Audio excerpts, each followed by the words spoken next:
Je voudrais vous remercier d'être présent ce soir à la conférence pour laquelle le musée m'a aimablement invité. Alors, avant de commencer, il faut d'abord rappeler, le GIGN est apparu dans les années 70, quel était le contexte en France et plus particulièrement en gendarmerie. En fait, la gendarmerie dans les années 70 est encore très militarisée, tant dans ses structures que dans sa façon de travailler. Les années 70, on n'est pas très loin de la Deuxième Guerre mondiale et de la période de décolonisation. On est à peine sorti de la guerre d'Algérie. La guerre d'Algérie, c'est 62. 70, c'est 8 ans après. C'est encore tout frais. Et encore, la gendarmerie, à cette époque-là, est encore structurée dans cette logique.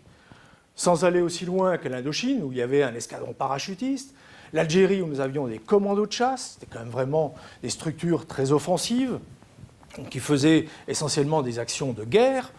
Nous avions même des gendarmes de montagne spécialisés parachutistes pour pouvoir porter secours dans des opérations de masse lorsqu'il y avait des catastrophes en montagne.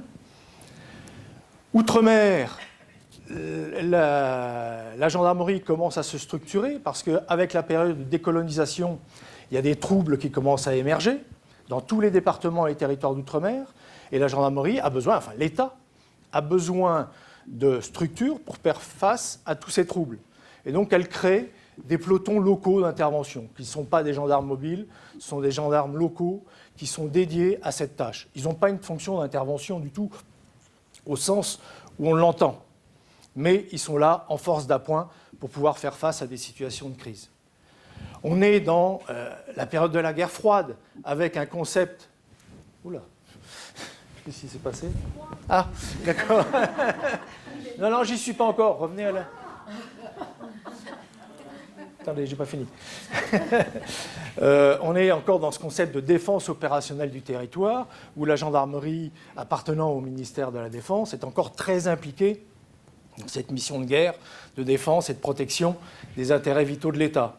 D'ailleurs, à ce titre-là, un escadron de gendarmerie mobile, le 9-11 parachutiste, est créé... Enfin, cet escadron de gendarmerie mobile devient parachutiste en 1970 pour pouvoir s'intégrer à la division parachutiste qui est installée dans le sud-ouest de la France et pouvoir faire des missions de prévôté, d'accompagnement de la division parachutiste sur tous les théâtres d'opération qui commencent à se créer, notamment en Afrique. Au sein de chaque escadron de gendarmerie mobile existent des équipes commandos, ce qu'on a appelé après des ELI, puis des PLI, etc. Enfin, bref, des petites équipes un peu plus rustiques, un peu plus musclées que le reste de l'escadron. On va passer sur la 1. Allez-y, Laure, passez sur la 2. Alors ça, c'est lequel? Celui-là, on passe dessus, on va passer directement. Revenez à la diapo GIGN. Voilà. Changez de diapo. La suivante. Ouais. Non. Non, la suivante. La page suivante. Ah oui, c'est moi qui fais. Excusez-moi. C'est un peu de gesticulation, parce que normalement, il y avait des liens, mais ça ne fonctionne pas, les liens. Donc, il a fallu... On bidouille. Au tournant des années 60-70, donc, outre cette organisation très militaire de la gendarmerie, on fait face à des crises qui ne sont plus du tout de cette nature, qui ne sont plus du tout de nature militaire. Nous connaissons un certain nombre de drames. Alors les plus connus, j'en cite que quelques-uns, bien entendu, il y a eu d'autres événements, notamment le drame de Cestas, où un père est resté forcené chez lui avec ses 2 enfants, et ça s'est terminé par la mort des trois personnes, le père et ses 2 enfants qu'il a tués.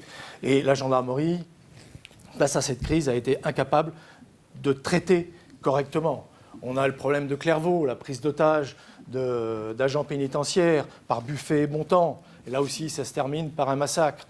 Et là encore, on n'avait pas d'unité spécialisée dans ce genre de traitement de crise. À côté de ça, on a des crises internationales, tant sur le territoire français d'ailleurs qu'un peu partout dans le monde. Souvenez-vous, 1967, c'est le conflit israélo-palestinien, dont on connaît encore aujourd'hui.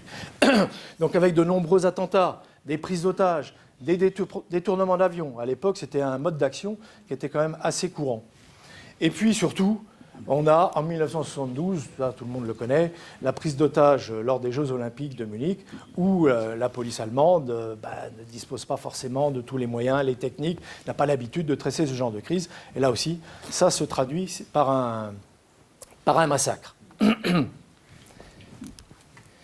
Donc en 1972, une réflexion est engagée par le gouvernement français.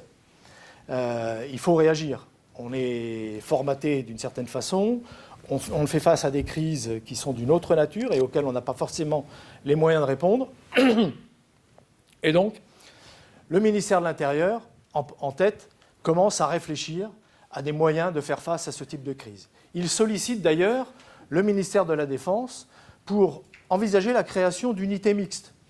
Et c'est assez intéressant parce que dans certains documents, d'ailleurs, on retrouve même l'expression d'unité intégrée.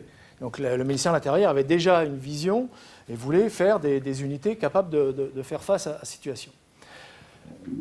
Assez rapidement, le ministère de la Défense ne veut pas s'associer au ministère de l'Intérieur. Et donc le ministère de l'Intérieur décide de son côté, il n'a autorité que sur la police nationale, de créer les GIPN. Le premier GIPN est créé en 1972 à Marseille. Dans sa conception, dans la conception du ministère de l'Intérieur, c'est de développer ce type d'unités et de les régionaliser. Sa logique, d'ailleurs, sera dans les années qui viendront après, c'est d'en créer un peu partout sur le territoire français.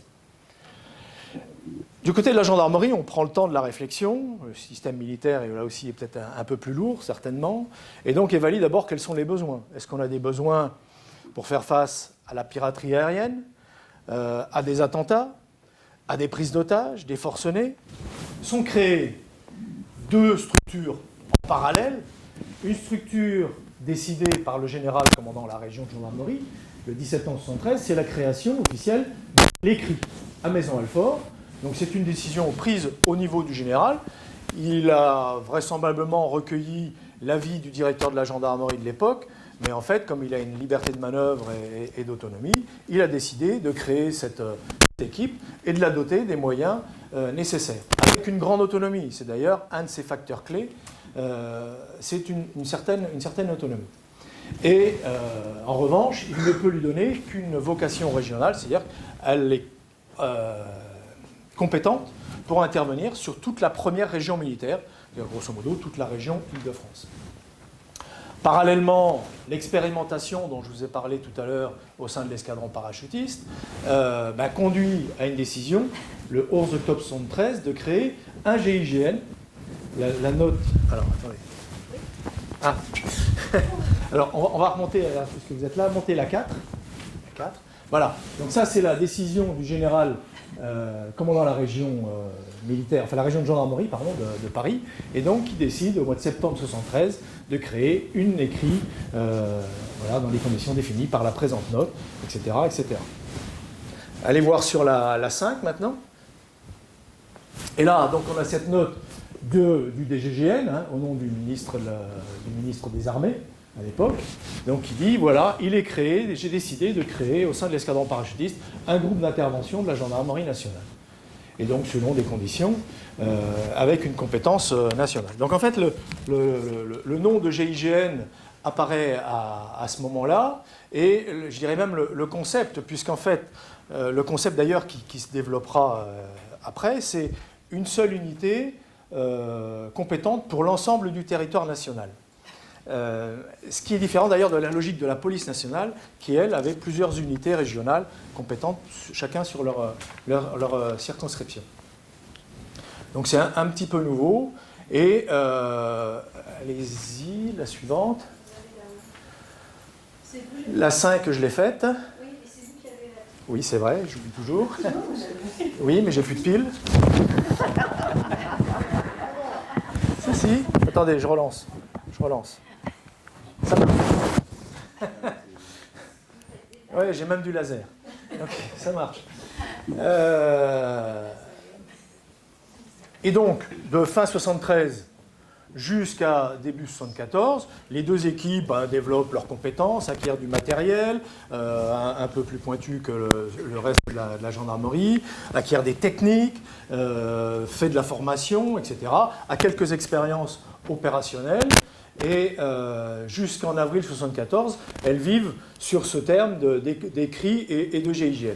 Et en fait, très rapidement, l'écrit acquiert quand même une expérience certaine, intervient, réussit de belles opérations, et il est décidé finalement de se satisfaire du système de l'époque et de créer 2 GIGN. Un GIGN, alors si vous pouvez mettre la diapo 6. Voilà. Alors, voilà, donc c'est ce qui est dit ici. Le groupe constitué sur le territoire de la première région militaire prend le titre de GIGN 1, et le groupe formé sur le territoire de la 4e région, GIGN 4. Voilà. Et ils se répartissent. Remontez un petit peu la vue, s'il vous plaît. Non, de l'autre côté, pardon. Stop. Voilà, ça va vite. Tagalac, non, descendez, enfin, remontez, je sais pas. Je sais plus. Bon, enfin bref, cette note précise la répartition par région militaire. Grosso modo, le nord de la France, c'est le GIGN 1, le sud de la France, c'est le GIGN 4. Et on va vers une harmonisation à la fois du recrutement, du profil médical, des dotations, etc., etc. Et donc ça, là aussi, pendant quelques années, allez-y, revenez sur la page GIGN, la page d'origine, voilà. Et on continue. Oui, c'est moi, la suivante. Et ça dure jusqu'en 1976.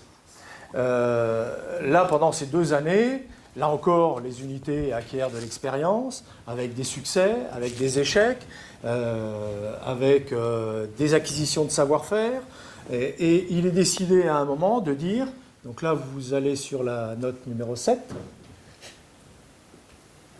Voilà, alors il y a une note assez brève, voilà, de juin 1976, qui dit actuellement il y a 2 GIGN, l'expérience met en évidence l'intérêt que présenterait le fusionnement de ces 2 unités. Donc on décide de fusionner, il y a un appel à volontaires pour aller rejoindre le GIGN de Maisons-Alfort, sur des critères. Je ne les connais pas tous, il n'y a pas d'écrit, enfin en tout cas actuellement je n'ai pas trouvé d'écrit sur ce sujet-là. Maisons-Alfort était vraisemblablement mieux située, avec la base de Villacoublay, avec la proximité des échelons centraux de la gendarmerie. Toujours est-il que c'est Maisons-Alfort qui est retenu, tout le monde, le plus gros reste à Maisons-Alfort, quelques éléments du GIGN de Mont-de-Marsan remontent, et tout le monde devient parachutiste à ce moment-là. Voilà. Revenez, voilà, là. Donc là, on va vraiment vers de la rationalité. En plus, ça rejoint aussi le concept que la DGGN avait à l'origine, en 1973, c'était de ne créer qu'une seule unité au niveau national. Il faut savoir que, oui, tout à l'heure, je ne l'ai pas abordé, c'est que le rapport que je vous ai montré, le rapport d'expérimentation, quand on lit tous les avis hiérarchiques, alors je ne vous les ai pas montrés, plus on monte dans la hiérarchie, et plus il y a de réticence finalement à créer cette unité. Le commandant d'escadron de l'escadron parachutiste à l'époque dit oui c'est bien mais ça va coûter tant, tant, tant. Le général au-dessus il dit oui ben, d'accord mais bon à condition que, etc. Et quand ça remonte dans les officiers rédacteurs à la DGGN, il y en a même un qui dit cette opération est une opération de prestige. Donc, grosso modo il n'y croit pas trop. Donc il n'y a pas vraiment un emballement à aller vers cette unité. À plus forte raison, il n'est pas question de la développer sur le territoire de toute la France. Et donc 1976 est aussi l'occasion de revenir aux fondamentaux. C'est une seule unité pour tout le pays, point. Et c'est pas plus mal. C'est pas plus mal. 76, donc le GIGN a pris sa pleine puissance. C'est d'ailleurs à cette époque-là qu'apparaît cet écusson-là. Vous avez vu tout à l'heure les 2 autres écussons qui existaient. C'est en 76 qu'apparaît cet écusson, qui sera l'identifiant principal du GIGN pendant toutes ces années. Donc tout au long de ces années, à partir de 1976, le GIGN prend toute sa valeur, toutes ses compétences, développe ses techniques, obtient des effectifs supplémentaires, développe ses capacités. Et puis, il y a un changement un peu innovant. En 1981, le président Mitterrand arrive au pouvoir. Et là, ça change un peu la donne, parce que le président Mitterrand, par essence, est extrêmement méfiant vis-à-vis de la police nationale. Non pas qu'il ait des doutes sur leur efficacité ou leur probité, mais il joue beaucoup sur les pouvoirs et contre-pouvoirs. Et donc, il connaît bien, enfin en tout cas il connaît le patron du GIGN de l'époque, il sait que le GIGN a des bons résultats, a des savoir-faire, et donc il décide de confier au GIGN la sécurité de la présidence.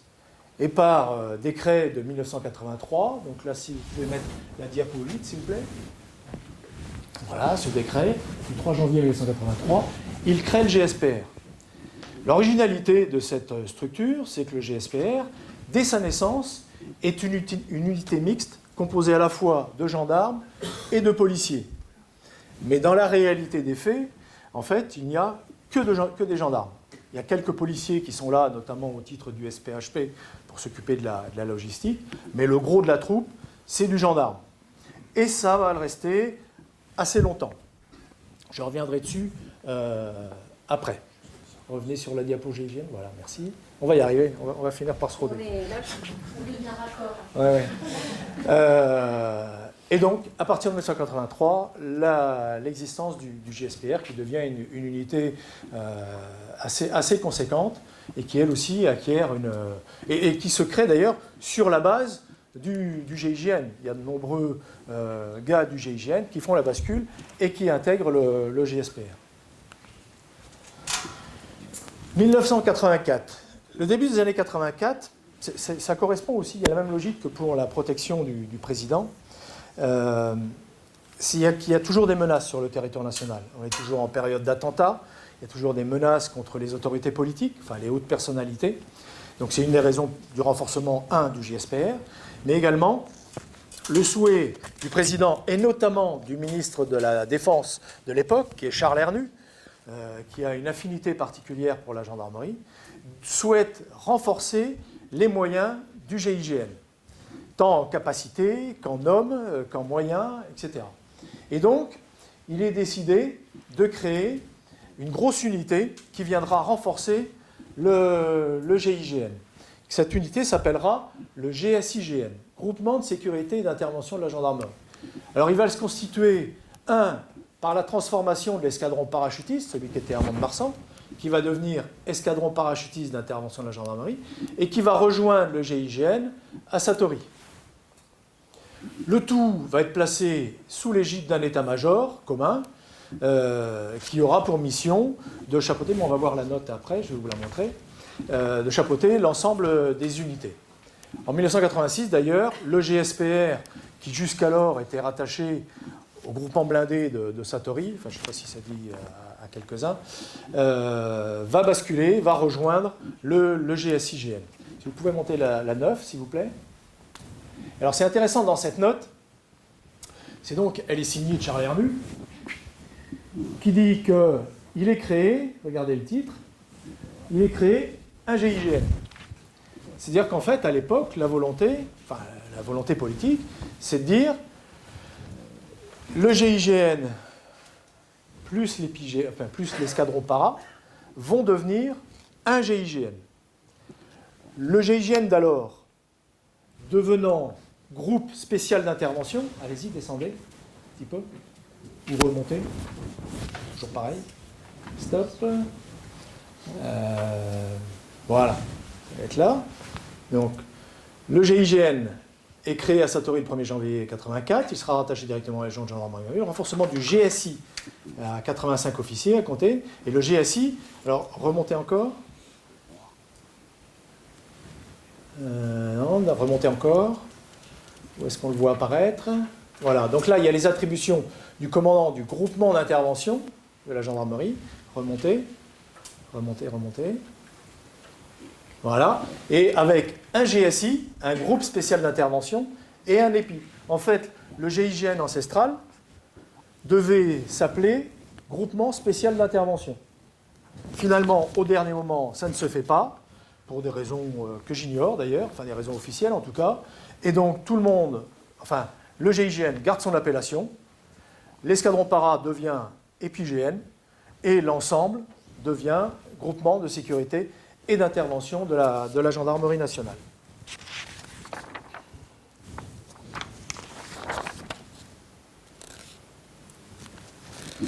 Et donc entre ces années 84 et le début des années 2000, finalement, les deux unités vont pas vivre leur vie, mais répartir, se trouver chacun un créneau d'emploi. Le GIGN va travailler dans son coin sur un certain nombre de missions de haut du spectre, contre-terrorisme aérien, contre-terrorisme maritime, des capacités de négociation, d'effraction, etc. L'escadron parachutiste, l'EPIGN, qui à l'origine, et en 84 est monté à Satory pour renforcer le GIGN, finalement, se trouve un peu mis sur le côté et développe de facto ses propres métiers. Il y a deux grands métiers qui se développent. C'est la protection de personnalité, la sécurité d'infrastructures sensibles et les missions d'observation et de recherche qui sont des missions de renseignement au profit des unités de police judiciaire. Donc d'un côté, on a des pelotons de sécurité et de protection qui se créent et un groupe d'observation et de recherche qui se crée en 1991 au sein de l'escadron parachutiste d'intervention. Les connexions entre les unités se font finalement assez rarement. Il y a très peu d'occasions, très peu d'entraînements, quelques interventions réelles pour lesquelles les deux unités se retrouvent, notamment celle de Marignane en 1994, où l'escadron parachutiste est venu en concours du GIGN. Mais grosso modo, il y a quand même assez peu d'occasions de croiser les deux unités. Donc il n'y a pas vraiment de synergie, et l'objectif qui était recherché initialement en 1984 n'est pas atteint, puisque finalement, on a créé une structure, le GSIGN, l'état-major, qui n'a pas de rôle opérationnel, qui n'a qu'un rôle de coordination, de contrôle, d'administration, de logistique, de financement, enfin tout ce que vous voulez, mais qui n'a pas la main sur l'opérationnel. Donc il est impossible, ou quasiment impossible, de les faire travailler ensemble. Donc cette rationalité, cette optimisation n'est pas atteinte. Par ailleurs, au début des années 2000, les problématiques changent. En tout cas, elles viennent de plus en plus sur la scène. On a d'abord une problématique de sécurité des installations. Souvenez-vous que au fin des années 90, début des années 2000, nous avions d'assez nombreuses intrusions. Nous avions également besoin de synergie, faire en sorte que les unités travaillent mieux entre elles et avec les autres surtout, avec les autres unités de gendarmerie, avec les autres armées, on va le voir aussi, avec les forces de police. Parce que nous étions déjà au début des années 2000, savoir que M. Sarkozy est arrivé comme ministre de l'Intérieur en 2004. Dès 2004, il a commencé à lever le doigt en disant « Attention les gendarmes, vous allez venir petit à petit sous ma coupe ». Et il a pris un certain nombre de décisions. Donc au départ, c'était uniquement le rattachement opérationnel. Et puis au fil des années, on est passé à tous les rattachements. Jusqu'à 2009, où on a basculé, la gendarmerie a basculé complètement au ministère de l'Intérieur. Donc ces perspectives nous obligeaient aussi à nous remettre un peu en question. Donc voilà, ça c'est toutes des nouvelles problématiques qui sont apparues à cette époque-là et qui nous ont amenés à envisager de nouvelles solutions. D'abord, pour faire face aux problématiques des centrales nucléaires, il a été décidé de créer des pelotons interrégionaux d'intervention de la gendarmerie, des PI2G. Le premier étant situé à Toulouse parce que la centrale nucléaire la plus éloignée était celle de Golfech. C'est celle sur laquelle il nous fallait le plus de temps pour intervenir. Et donc, le fait d'avoir un élément à proximité nous permettait au moins de jeter un dispositif le temps que le GIGN central arrive sur place. Ensuite, ce sont les PI2G d'Orange et Dijon qui ont été créés. Orange parce qu'il y a plusieurs centrales nucléaires dans la vallée du Rhône, dans ce secteur-là, et Dijon parce qu'il y a un centre militaire du CEA qui était particulièrement sensible.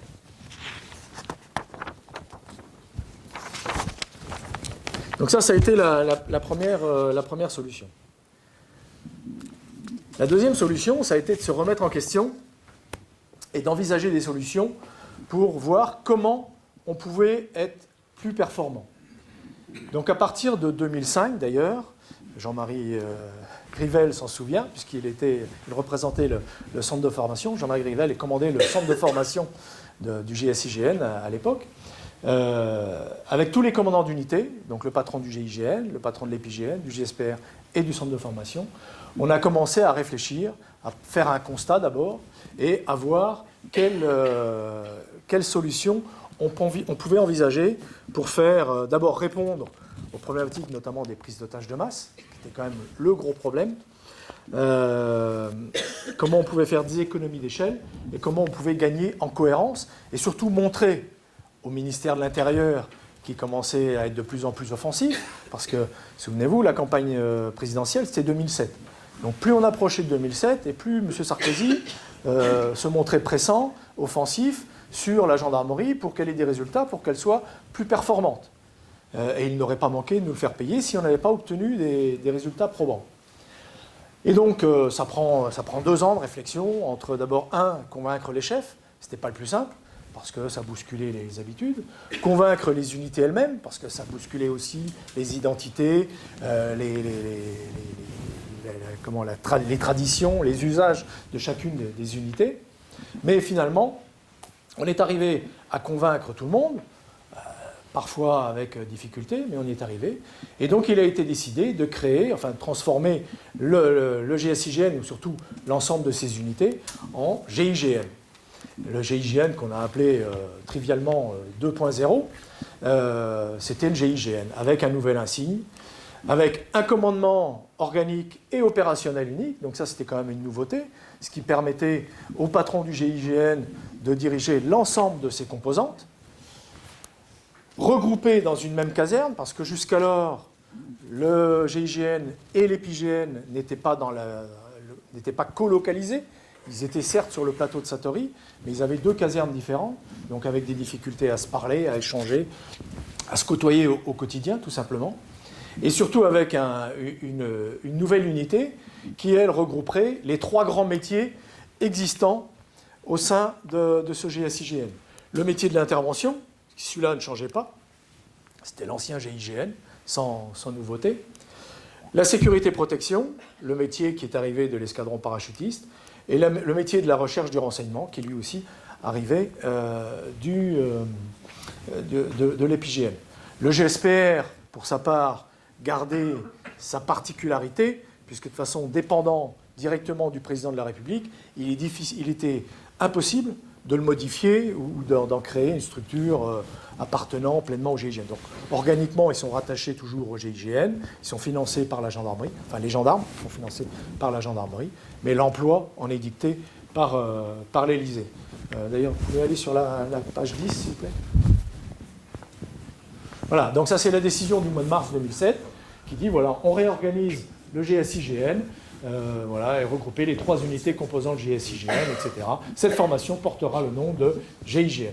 C'est évident que du point de vue de la sémantique, l'acronyme GIGN était beaucoup plus connu que GSIGN, que tout le monde ignorait. Le plus porteur, c'était forcément GIGN. Par ailleurs, le cœur du métier, c'est resté quand même l'intervention, et donc il était logique, et je dirais naturel, que cette nouvelle unité s'appelle GIGN. Voilà, on revient sur la page GIGN. Alors, il y a aussi une autre mesure qui a été prise, j'ai oublié de l'évoquer avec vous, quand on revient là. Donc, certes, on a créé ces pelotons d'intervention, ces PI2G, mais on a créé également, donc ça c'était à partir de 2004. 2004, la gendarmerie était encore au ministère de la Défense. À l'époque, c'était Mme Alliot-Marie qui était ministre de la Défense. Et elle, politiquement, elle avait tout intérêt à impliquer les armées dans la lutte antiterroriste. Elle y gagnait parce que ça lui donnait de la notoriété, ça lui donnait de la visibilité dans le champ politique. Et donc, elle a décidé de créer, dans la même logique, un groupe interarmé d'hélicoptères, le GIH, qui au départ était une unité qu'on ponctionnait sur l'ensemble des unités d'hélicoptères de France et de Navarre, hélicoptères de l'armée de terre, de la marine et de l'armée de l'air, qu'on a positionné à Villacoublay à disposition du GIGN, justement pour gagner sur les délais d'élongation vers les points les plus éloignés. Donc ça aussi, ça montrait cette recherche de synergie avec les armées. Ça correspondait réellement à un besoin, parce que jusqu'alors, le GIGN ne disposait que des hélicoptères bleus, avec une capacité d'emport limitée et surtout une capacité d'élongation très limitée. Déjà, rien que pour rejoindre Toulouse, par exemple, en Puma, il fallait faire un stopover au milieu de la France. Donc, c'était quand même pas simple. Donc, déjà, c'était un très gros progrès et ça a donné des capacités supplémentaires au GIGN. Autre évolution dans les années 2000, eh c'est que le président Sarkozy, enfin, M. Nicolas Sarkozy, est arrivé aux manettes. Et en 2007, il a mis en œuvre tout ce qu'il voulait. Donc d'abord, ça a été l'intégration de la gendarmerie au ministère de l'Intérieur, ce qui s'est fait en 2009. Le temps qu'on prépare la loi, ça a mis 2 ans, enfin 1 an et demi à peine. Et donc, il a poussé à ce que les unités d'intervention travaillent les unes avec les autres. Et nous avions tout intérêt, nous gendarmes, à faire en sorte qu'on limite les dégâts, qu'on ne se fasse pas absorber par la police nationale. Et donc, il fallait préserver un certain nombre de compétences, de prérogatives et de liberté d'action. C'est la raison pour laquelle, d'ailleurs, le président Sarkozy, relayé en ce sens par M. Guéant, qui devait être ministre, peut-être bien à l'époque, c'est pas impossible, je ne me souviens plus, décide de créer une structure de coordination avec les unités de la police nationale. Il crée l'UCOFI. Allez-y, mettez la diapo 11. Voilà, dernier avatar, 1er juin 2010. Et donc, l'intérêt surtout, c'est que cette UCOFI est confiée à la charge de la gendarmerie nationale. Donc l'UCOFI est intégrée au sein de la DGGN, est composée d'un gendarme et d'un policier, tout simplement. Le chef, c'est le gendarme. Ce qui permet surtout, alors il n'a pas de vocation opérationnelle, cette UCOFI, il n'a pas vocation à commander quoi que ce soit, c'est uniquement un organe de coordination. Mais surtout, un organe utile pour créer le dialogue. Parce que jusqu'à cette époque-là, honnêtement, il n'y avait aucun dialogue entre les unités d'intervention. Les gens ne se parlaient pas, chacun se regardait en chien de fusil, ou en chien de faïence plutôt, en chien de faïence, avec méfiance en tout cas, avec beaucoup de doutes sur ce que faisait l'eau, sur quelles étaient les réelles capacités des uns et des autres. Il n'y avait pas de dialogue, avec des personnalités fortes à la tête de chacune des unités, et ça a été très compliqué au départ pour lancer cette opération. Pour l'anecdote, c'est vraiment une anecdote, ça ne devrait rien avoir dans cet exposé, c'est que, puisque l'UCOFI, c'est moi qui ai été chargé de la mettre sur pied, quand je suis allé me présenter au patron du RAID, qui était M. de Haute-Cloque, j'y suis allé avec mon commissaire, pourtant, qui était un commissaire divisionnaire, il nous a dit « Bienvenue, je ne vous connais pas, je ne sais pas à quoi vous servez, mais bon appétit, nous allons faire un bon repas. » Voilà, c'était l'ambiance du moment, c'est que vraiment, il n'y avait pas de volonté de dialogue entre les unités. Après, ça s'est décanté, on a organisé des exercices, des échanges, des réunions ponctuelles, des partages d'emplois, etc. Bon, c'était pas tout simple. Parfois, il y avait toujours une saine émulation, comme on dit, mais on y est arrivé. Et heureusement, parce que finalement, allez-y, revenez sur la page GIGN. Les années 2015 ont été l'illustration de tout ce que nous devions faire. Les attentats, leurs conséquences, d'abord, ça a permis, avec l'UCOFI et surtout, bien entendu, les unités, de mettre en place un schéma national d'intervention, ce qu'on appelle le SNI, qui est un processus qui formalise, surtout qui écrit dans le marbre, comment les unités doivent agir les unes avec les autres, avec des systèmes de forces menantes, de forces co-courantes. Alors, vous savez tous, plus ou moins, qu'il y a des zones confiées à la gendarmerie, des zones confiées à la police nationale. Et donc, dans les zones confiées à la gendarmerie, c'est le GIGN qui est désigné comme menant, donc c'est lui le chef, et les autres viennent concourir, donc le RAID, la FIPN, sera désigné concurrent, et réciproquement, en zone de police, c'était l'inverse. Mais ça a permis d'aller, par exemple, sur le cas particulier des centrales nucléaires, de créer aussi la possibilité que les unités les plus proches interviennent. Exemple, à La Hague, il y a un centre de retraitement des déchets nucléaires qui appartenait à Areva, qui maintenant appartient à Orano. Areva Orano avait un protocole d'accord avec la police nationale. l'unité de police nationale la plus proche était le RAID. L'unité de gendarmerie la plus proche, c'était les gendarmes départementaux, puis bien entendu le GIGN. Mais à aucun moment, bien que situé en pleine zone gendarmerie, il était interdit aux gendarmes de mettre les pieds sur le centre de La Hague. Il n'était associé à aucune réunion de sécurité, ne faisait aucun exercice et ne savait pas du tout ce qui se passait. La mise en place de ce SNI, avec une déclinaison spécifique d'ailleurs pour ça, a permis que maintenant les gendarmes du département de la Manche participent à toutes les réunions de sécurité, que le GIGN, enfin l'antenne GIGN de Caen, puisse intervenir en primo-intervenant. Donc ça a permis quand même de rationaliser l'action. Même si après c'est le RAID, la police nationale, qui vient prendre la main, puisqu'ils ont le protocole, ça permet quand même de donner de la cohérence à la réponse de l'État, et c'était ça l'essentiel. Parallèlement à ce schéma national d'intervention, qui est quand même une grande avancée, tant la police que la gendarmerie décident de créer un maillage territorial avec de nouvelles unités régionales.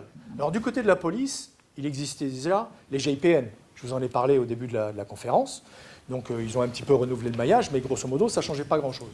Pour la gendarmerie, c'était quand même une nouveauté, parce qu'il a fallu créer de nouvelles unités, tant dans l'Hexagone qu'outre-mer. Et ça, c'était quand même un chamboulement. Avec cette particularité, c'est que les unités régionales de la gendarmerie, donc les PI2G, n'étaient pas sous le commandement du GIGN. Ils dépendaient du commandement local. Donc parfois avec une difficulté dans l'harmonisation des moyens, des techniques, de l'entraînement, etc. Ça posait quand même un certain nombre de soucis. Et donc, ça nous a amené encore à évoluer en 2021, où là, il a été décidé de donner encore plus de cohérence à tout ce dispositif. 2021, on est tout près de 2015, ça a mis 6 ans, ce qui est plutôt raisonnable dans le fonctionnement de l'administration française. 6 ans pour mettre en place des processus, surtout que la gendarmerie et la police ne travaillent pas selon les mêmes modèles. Toujours est-il que, du côté de la gendarmerie, on transforme les PI2G et les GPIOM, alors qui étaient des unités d'intervention. Tout à l'heure, je vous en avais parlé au tout début de la conférence, c'était les pelotons locaux d'intervention, qui sont devenus GPM, groupe de pelotons mobiles au fil des années, puis après groupe de pelotons mobiles outre-mer, etc. Enfin, bref, peu importe. Ces unités outre-mer deviennent toutes antennes du GIGN. Ça, c'est le premier point. Et surtout, le gros point, c'est que le patron du GIGN prend l'autorité organique et opérationnelle sur tout ce beau monde. C'est-à-dire que ces unités, quelle que soit leur localisation, ne sont plus autonomes. Elles sont formées, entraînées, le matériel est harmonisé et défini par le GIGN. Ce qui fait que le GIGN, qui était à 400 depuis 2007, passe à 1000 hommes. Du côté de la police nationale, ils conduisent la même démarche, c'est-à-dire que tous leurs GIPN deviennent RAID. Ce qui fait que, voilà, pour le GIGN, ce GIGN 3.0, tout à l'heure je vous ai parlé en 2007, on était passé au GIGN 2.0. Voilà le maillage territorial, donc avec un GIGN central, les GIGN de l'Hexagone et les GIGN d'outre-mer, enfin, antenne GIGN d'outre-mer. Donc le GIGN est présent sur l'ensemble de la planète, comme on dit, le soleil ne se couche jamais sur le GIGN, mais voilà, en voilà l'illustration. Et globalement, avec la police nationale, donc on arrive à une répartition qui permet quand même de bien mailler le territoire. Donc vous avez en bleu tout ce qui est gendarmerie, en rouge tout ce qui est police, la FIPN, la force d'intervention de la police nationale. Ils sont un peu plus absents sur l'outre-mer, parce que de toute façon, outre-mer, c'est vraiment essentiellement la gendarmerie qui est territorialement compétente. Mais ce qui permet quand même, du point de vue de l'intérêt de l'État, de l'intérêt du pays, d'apporter une réponse au moins cohérente. C'est qu'à la fois on a un maillage territorial et on a surtout un schéma national d'intervention qui permet de faire travailler tous ces gens-là ensemble, selon des modalités qui sont définies par ce schéma, bien entendu. Mais on a quand même grandement évolué par rapport à ce qui existait jusque dans les années 2000. Voilà. Donc en fait, mon exposé portait surtout là-dessus, sur cette évolution administrative. Comme je vous l'ai dit, je ne souhaite Je n'ai pas de légitimité pour rentrer dans l'historique des opérations. Ce n'est pas mon propos, en tout cas. Moi, j'ai essayé de faire une démarche, pas d'historien, parce que je ne suis pas historien, mais de chercheur, en tout cas, d'intérêt, pour montrer que finalement, ce GIGN, actuellement, finalement, il est l'héritier de toutes ces unités qui se sont créées en 73-74, qui ont évolué, qui ont eu des hauts, des bas, des échecs, des réussites, des succès, de grandes opérations. Celle de 94 à Marignane, par exemple, en était un. Que cette unité s'est remise en question, parfois au forceps, mais qu'elle l'a fait quand même, parfois dans la douleur aussi, mais que, voilà, au final, certes, il existe toujours un noyau central, le GIGN central, mais que tout ce monde qui porte l'étiquette GIGN sont les héritiers de toutes ces unités, de tous ces hommes, parfois dans l'ombre d'ailleurs, parce que, comme on le voit, notamment au départ, toutes les décisions de création de ce GIGN, elles ont été faites par des hommes de l'administration centrale, elles n'ont pas été prises localement. Ce n'est pas les chefs des unités qui ont décidé, du jour au lendemain, je crée un GIGN. Il y a des mecs qui ont réfléchi là-haut, un directeur général, un ministre, vraisemblablement, qui a donné son feu vert, qui a dit, bon, allez, on va dans tel sens, on crée telle unité, et puis advienne que pourra. Bon, on a fait deux pas en avant, un pas en arrière, et puis voilà, on a évolué, et on s'est adapté aux situations. En tout cas, je pense que la logique de cette évolution, c'est de servir au mieux les intérêts du pays. Et c'est ce qui compte, parce que finalement, ces unités-là sont là pour assurer la sécurité de nos concitoyens. Voilà, je vous remercie.